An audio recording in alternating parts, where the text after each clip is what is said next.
Hey, what is up guys? It's your boy Speed here, and today I want to talk about Disruptor. If you guys have been following the pro scene, you know that Disruptor is probably the most popular position 5 of the current meta, and this seems to be the case across all regions. I know NA likes it, I like it, on my own region, obviously, the Game Leap region. We see here that, LGD likes it. We're going to be watching an LGD replay. And I certainly know that, I think the first region that started picking it, I could be wrong about this, but it was Western Europe, region that often defines the meta. But yeah, we see an 8-pick Disruptor. No joke, an 8-pick Disruptor, which is pretty wild to me. Yeah, just scooping up the hero as your, YOLO pick as they ban out PA. Wow, that's kind of weird. Either way, we're going to be talking about Disruptor, why it's one of the best heroes in Dota right now, the skill build that people are going, which is honestly making Disruptor seem like a pretty broken hero. If you don't know what happened to Disruptor that made this hero viable all of a sudden, well, even though it's not all of a sudden, but makes this hero viable, is Glimpse at level 1. Glimpse at level 1 used to be a 60-second cooldown. You heard that right. Glimpse at level 1 used to be a 60-second cooldown. Now, it's a 24-second cooldown. When it was a 60-second cooldown, it also didn't do damage. Now, it does a minimum of 50 damage and a maximum of 150 damage. It is potentially an 150 damage nuke for 70 mana. This ability is insane. It's particularly insane in the safe lane, I will admit. I actually think, so we're going to be watching a position 4 Disruptor. Honestly, for position 5, it's more about just going actively for Glimpse because you're closer to your tower at level 1. So honestly, I think Disruptor in the safe lane is better. And so everything you're going to see in today's video is basically even better in the safe lane, in my opinion. But let's get into it. Also, I want to tell you guys that if you've been struggling with solo queue and you're looking to get to the next rank, I'm going to be able to help you. Literally with the Game Leap website, I'm going to give you guys guides that are going to make it unbelievably clear on what you need to do. So if you've been stuck in the solo queue grind, you don't know what to do, and you want to become absolutely broken, but actually you want to become much better at Dota, and you want to take it more seriously, the Game Leap website is going to help you do that. So click the link down below. I'm going to help you get to the next rank, and I'll see you there. So starting items, a lot of stats. I think it's a pretty cool build. I believe the win lace is mostly because of the fact that he's against a Elder Titan, right? He's laning against Elder Titan, and so if you lane against Elder Titan, you just don't want to get chased down. So he's going a bit of movement speed specifically for his matchup. If you're not against Elder Titan, I see people skip one of the branches and then pick up a Circlet and a Fairy Fire. And you can just double down on stats and abuse the fact that your hero has pretty good base stats and very good attack range. So you just buy a lot of stats and click people. And yeah, it's pretty effective. So I do want to show you guys the early game trading potential of this hero. Now, as I said in the safe lane, if the wave is ever pushing into the enemy, you kind of just glimpse them back into the creep wave, and that's what's really OP about taking Glimpse at level 1.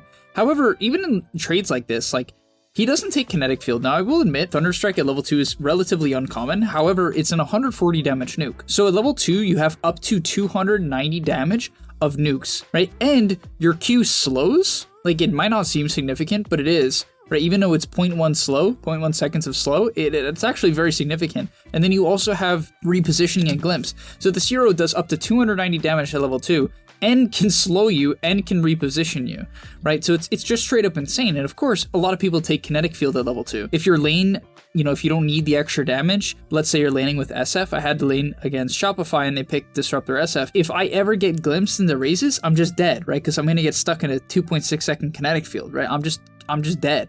100% I'm dead. And this ability also costs no mana. You'll see in this trade here, DY on Elder Titan, even from half HP, just gets stuck. And that's what I say against Disruptor. I say heroes get stuck because he's chasing him. He's getting Thunderstruck. He knows he's going to get glimpsed if he doesn't chase. So he's like, all right, I guess I'll man up, right? He decides to man up, trades a little bit, right? Then DY can threaten the glimpse. Now, he decides to man up again on DY. I will say he probably should have just ran away at this point. I don't know why he keeps manning up. But yeah, when you overcommit on Disruptor or overcommit in general against Disruptor, you just die. Because what Planet does here is he Thunderstrikes him. Now he can kite out to his tower. And by the time DY decides that I want to disengage, he would just get glimpsed back. I actually think DY's decision to kill himself here is correct for 2 reasons. Number 1, he would have just gotten glimpsed and taken a ton of damage and then been stuck on 1 health. And on top of that, DY is now going to refill his mid's bottle. At least he has the option to do that going into the 6-minute rune. So it's potentially high skill from Elder Titan. Either way, you can see the chase and the damage potential of Disruptor. The next really broken part about this hero is just canceling TPs. Like, it's actually insane how easy it is to do this. Because of the fact that Glimpse is such a low cooldown, it's like pretty common to get a kill with Glimpse and then have the enemy TP in and then cancel that TP or send them back to base. If you don't know what I'm talking about, Glimpse sends you back to where you were 4 seconds in the past. Right? And so if you were in base 4 seconds ago, right, because you just TP'd in, then you're getting sent back to base. You have 4 seconds to send them back to base. It's a long time. The channel time, right, of the TP, they're still in base. So you have 4 seconds to send them back. And in this engagement here, he just sends back the Elder Titan, and that feels horrible, right? That's horrible for this Elder Titan's game. It's even worse if you glimpse back a carry and then they can't last hit for like a creep wave and a half. It's extremely game ruining. And so you'll actually see disruptors put down wards near the enemy tower just to glimpse them back to base when they TP in. And yeah, they end up picking up a nice kill onto the sniper here. He kind of protects the gank by glimpsing back the Elder Titan and then runs away. I will say that Disruptor honestly doesn't do much from level 4 to level 5. Glimpse is of course still a very valuable spell if someone overextends and you can glimpse them back, but it can be a little bit hard to set up. So typically what you want to do with Disruptor is be really aggressive at level 1, level 2, again at level 3, right? Even glimpse scales decently well, right? The cast range increases dramatically, so it becomes very easy to glimpse people back to base once you hit level 3, like extraordinarily easy to glimpse people back to base when they TP in, and of course just set up for kills in, let's say, the mid lane. So of course you can look for kill opportunities even with a low level Disruptor, but often working towards that level 6 as fast as you can is your best option once you are level 4 and level 5, right? And you'll see he's going to do this. He's going to come mid and just work towards that level 6. The reason why is Disruptor's ulti is, in my opinion, kind of stupid. It does up to 200 damage per second. Basically how the ability works is the damage starts off weak, but increases in power over the duration. I don't know how much damage it does in the first second, but basically it does up to 200 damage per second, right? When the ability is finishing. It's an insane amount of damage. Like, people who get stuck in Disruptor ulti just melt in the early game. And of course, it's also up to a 6-second silence in a massive AoE, and it's only a 90-second cooldown. Static Storm, for what it is, in my opinion, is too low of a cooldown, especially considering it scales down in cooldown as the game progresses, meaning you basically always have this really strong ulti. And if you ever get to Ags, which we're not going to cover in today's video, it doesn't come up in this game, but if you ever get to Disruptor's Ags, it makes it mute items. So in the late game, on a 70-second cooldown, you doom people. That's how it works. It's doom. It's a 6-second AoE doom. Late game, if you get Ags. Like, that's what it is. But let's move on. So once you hit level 6 by picking up the Tome, which you almost always should on Disruptor, this hero's level 6 spike is too damn good not to. You want to have a smoke and clarity. This is very important. You do have a very mana intensive kit at this point of the game. Part of the reason why there's actually a lot of players who don't even skill the Q. However, the Q is good for setting up for Glimpse, as it gives vision even when people move into the tree line. So, you know, this tends to be the good build. You just need mana boots to sustain it, which of course he has queued up. And the execution on Disruptor ganks is very, very easy. I think that's part of the reason the heroes become popular. It kind of just makes ganks reliable. There's very few heroes in Dota that can deal with glimpse, like maybe Ember Spirit can kind of get away from it by leaving a remnant behind, or I think Puck can phase dodge it altogether. So like there's some, I actually think they banned Puck. Yeah, they did. It's a Disruptor counter for sure. Right? Even though you do have a good ulti against it, because you can dodge glimpse and you can silence Disruptor, it's very hard for Disruptor to actually set up on Puck. So I think that's part of the reason why they actually banned out the Puck. Either way, moving on, the ganks are very simple. You let the enemy run away for about 2 seconds. Optimally, you let them run away for even longer than that, and then you set up. But yeah, very straightforward. Magnus moves back only a little, like the Magnus was barely running away, but Glimpse pulls you back from 4 seconds ago, so pull them back all the way towards the Luna, allows them to set up for a very easy ulti, and they take out the Magnus. Unfortunately, Primal Beast does die, but it causes a major rotation. A ton of TPs come into the bot lane, and it's an easy setup on the Magnus nonetheless. From there, he actually queues up an Axe, which goes to show how much people value this Axe. The other build you can go, I see a lot of Aether Lens, which is definitely not bad, and there's also quite a bit of Blink Dagger, right? Anytime you need to catch like some mobile hero with your ulti, then going Aether or Blink is a very, very good option. Of course, there's also the option of going Glimmer Cape or Force Staff depending on the game. And this clip here is why I genuinely dislike Disruptor as a hero. I don't think it's a broken hero because when it's on the defense, like when you're having a hard game as Disruptor, it can be kind of very hard to do anything. But now that it's like a good laner due to the glimpse buffs, like major glimpse buffs, this ability used to be so bad you had to take Thunderstrike in lane. Now you get to take your like mid-game ability as your harass ability. But yeah, this clip is like so insane to me. How is this in range? How is he in range for glimpse here? Someone explain to me how he's in range there. He like accidentally clicked it too. He's like, oh, I got him, guys. I guess Rubik's dead. And yes, you sort of just set up by chasing people, which is really great in pubs when your team is really uncoordinated. On top of that, you can also use your ulti. Typically, you only want to use it with Kinetic Field, right? You glimpse into Kinetic Field into Static Storm. That's the combo. He also does use it here to potentially cancel Shrapnel usage and Echo Stomp. So you can use it in different ways, but typically, like his usage of Static Storm here is not what I recommend and should only be done to cancel abilities and save teammates. Because for instance here, if he saved it, like, he would have a really good 2-man Static Storm here, so try to have a little bit of patience. If you're getting a free Glimpse kill, don't burn the Static Storm. Wait to re-engage later on. Glimpse is just, it's kind of a low cooldown. It's only 18 seconds, so you're going to be able to get 2 of them off in a team fight, especially if you're leading the fight with Glimpse, easily getting 2 off. But yeah, a Rubik kill turns into a team wipe. And that's the name of the game with Disruptor. You get the first pick off for your team, you put down a ward, especially at nighttime. My nighttime Disruptor is a menace, especially on the mid wave. Because if anyone goes to clear the mid wave, minute 15 to minute 20, and you have a mid ward, you should be able to glimpse them back and set up for your team, and that should guarantee often Roche,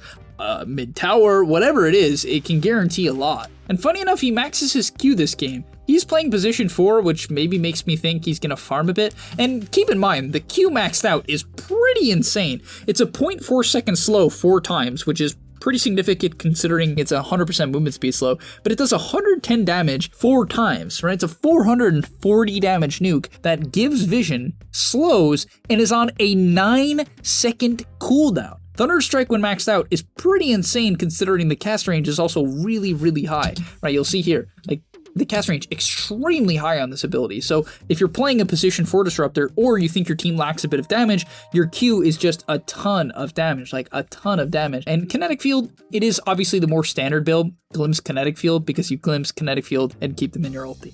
Yeah, and then in terms of pickoffs, your hero really is one of the best pickoff heroes in the game. Like, no doubt, it really is just one of the best pickoff heroes in the game. We're going to see an example here at 1646. He's going to set up on the Quap, hiding in the tree line using the lane ward. I love the fact that he has placed this lane ward here, and that is going to enable him to set up for anyone who's going to go push out the creep wave.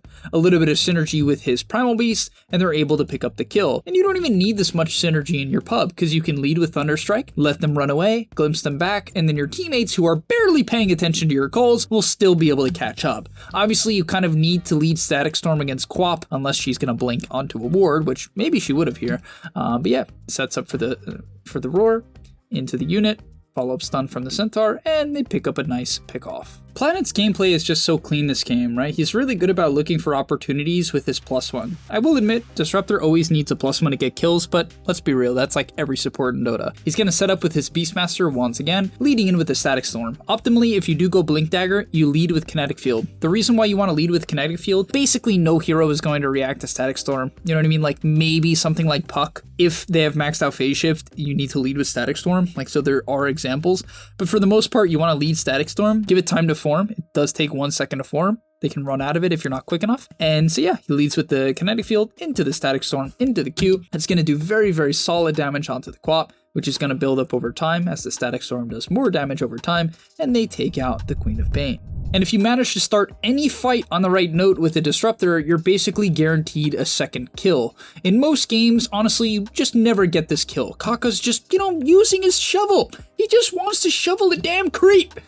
And yet he's still dead. He's 8 billion units away, and he's dead. You have to have very good awareness to make this hero good though, I will say. Like when the team fight ends or your team gets a pickoff, you want to look ahead, you want to look for the stragglers. A lot of people kind of just have tunnel vision on everything that's going on around them. With Disruptor, you want to get a kill or you want to see that your team has gotten a kill and then look for the follow-up as we just saw on the Rubik. And now we're going to see an absolute crime on the Sniper. Honestly, this probably wasn't his best Static Storm of the game, but it's whatever, It feels weird, right? You look at their draft and you're like, their supports don't initiate at all. You'd be like, oh, okay, Primal's the initiator of this game, but Disruptor is just fine, right? He blinks in. He was obviously looking to get a 2-man Static Storm here, which he barely missed. A little unfortunate. Barely missed it. He's going to pick up Yules so he can set up even better, right? You can Yules into Static Storm. It's very powerful, and it's actually guaranteed doom when you get Ags. It's a nasty combo late game. But yeah, sets him on the sniper, traps him in with the kinetic field. It's also a hard counter to Force Staffs. One thing I will say about Dota is I feel like Force Staffs are very popular right now, at least in the pro scene. And so kinetic field is just counters Force Staff. You can't Force Staff out of it. So it's like kind of a nullifier in some regard, right? Against Disruptor, you sort of have to buy Glimmer Cape, which is definitely the less popular of the two items. However, I will say if you're playing against Disruptor, it is something to keep in mind. It's honestly, I think, a good idea. Like, you should buy Glimmer over Force Staff in a lot of games, because when someone gets trapped, you just, well, can't do anything if you buy a Force Staff, where Glimmer is actually very good against Disruptor in general. And so yeah, this team fight ends up being the end of the game as they take out the sniper. They sort of chase on, end up overextending very hard and get completely wiped. The Magnus kind of, it's just a mess. Like, this team fight was a mess. Two of them die and they decide to go in anyway. Nothing to say. I think Nothing to Say lives on the Primal here. Oh, God. Oh, God.